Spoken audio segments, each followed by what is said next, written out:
Eu non creo nas meigas, pero a velas, hainas. Este é probablemente un dos ditos galegos que máis traspasou as nosas fronteiras e que máis frecuentemente oímos en boca de falantes doutras linguas hispánicas distintas do galego. O dito, en versión galega orixinal, conta con dous trazos lingüísticos moi característicos do galego: habelas e hainas. Habelas é unha palabra que resulta da suma do verbo haber e do pronome as. Ao se unir o pronome a un verbo rematado en R, toma a forma las. Esta é unha característica moi particular do galego e do portugués, que os diferencia das outras linguas. Haber máis as, habelas. O R final do verbo desaparece, por iso dicimos mirar, coller, facer, sentir, acabados en R, pero miralo, collelos, facela, sentilas. En hainas dase un fenómeno parecido, pero aínda máis peculiar.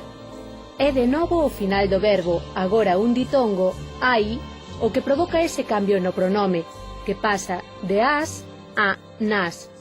Neste caso, é unha característica do galego fronte a todas as outras linguas, que o diferencia tamén do portugués. Hai máis as, hainas. Ocorre o mesmo tras outros ditongos: deixou, colleu, viu, foi, cantei, pero deixouno, colleunos, viuna, foinos, canteinas. Estes dous trazos, que comparten a inmensa maioría dos galegofalantes, xeralmente non son ben comprendidos e por iso non son ben imitados por eses forasteiros, ben intencionados, pero mal informados. De modo que, con frecuencia, o noso dito vennos de volta deturpado, cunha forma distinta da orixinal, que non é máis ca unha caricatura do galego. Pero a verlas, hailas. Os galegos dicimos pero a velas, hainas. Hainas, con N de Narón, Neda e Negreira. Non se confundan. Ben falado! Un alimento que se fai con leite. Queixo. O segundo mes do ano é Febreiro. as que fan meigallos son as Meigas. Escravas. Eu non creo nas meigas, pero habelas hainas é unha frase diferencial galega.